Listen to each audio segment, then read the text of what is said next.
So if you did 13 times 52, you get,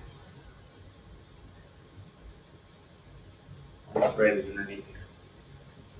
You get 676. Now you're like, I don't know what perfect squares go into that. 676 happens to be a perfect square. It just comes out to 26. I don't exactly like that way of doing it, but that's how that one worked out. You might also notice that 13 goes into 52 4 times. So if you remember my old smiley face trick, we have root 13 times root 52, which we're going to break up into 13 times 4. Think of a deck of cards. Each suit has 13 cards. There's 4 suits, 52 cards altogether. Then you can do the smiley face trick where you say the square root of 13 times the square root of 13 is regular 13 times the square root of 4 is 2, and 13 times 2 is 26.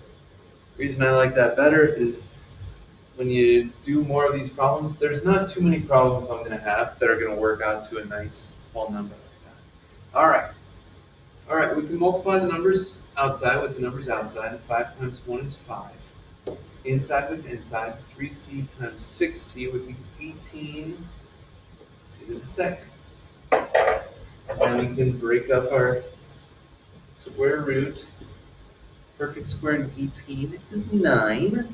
It's 9 times 2. C squared is perfect because it has an even exponent. The square root of 9c squared would be 3c to the first power. And 3c times 5 will give us 15c. And then we have the root 2. So 15c times the square root of 2. Last one. Outside, I got 2 times 6, 12. Inside, I got 5 times 10 is 50. A to the second times a to the third would be a to the fifth. I will move over here. 50, I know that 25 goes into 50 because I can think of quarters. It's 2 quarters, so 25 times 2. A to the fifth, not perfect, but 4 of them are. And the fifth one gets left over with the 2. We got the 12 times square root of 25 is 5. Square root of a to the fourth would be a to the second. You got your root 2a. 12 times 5 is 60. 60 a to the second root 2a. That's it for the notes today. Let's see if we can knock out some of the practice problems as well.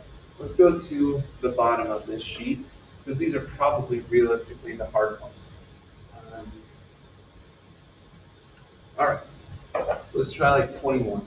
If we were to multiply these together, 3 times 51 would be 153. X times x to the third would be x to the fourth. Now 153 is odd, so I'm not even going to try to divide the even numbers in it because even numbers don't go into odd numbers.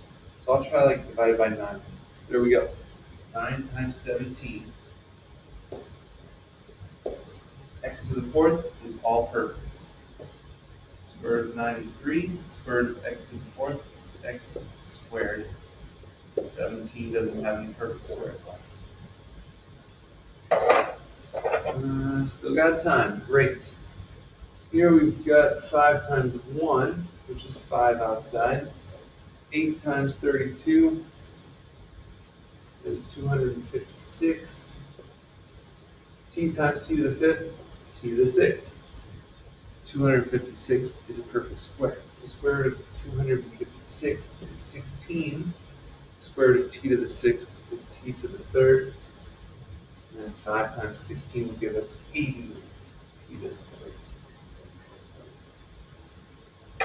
What are we doing? Oh, we got about 30 seconds. Let's see if we can do this. If we multiply these together, we got 18 a to the sixth. 18 is 9 times 2. A to the sixth is all perfect. Square root of 9a to the sixth is 3a to the third, root 2. We did it. You got the rest of this. You got this.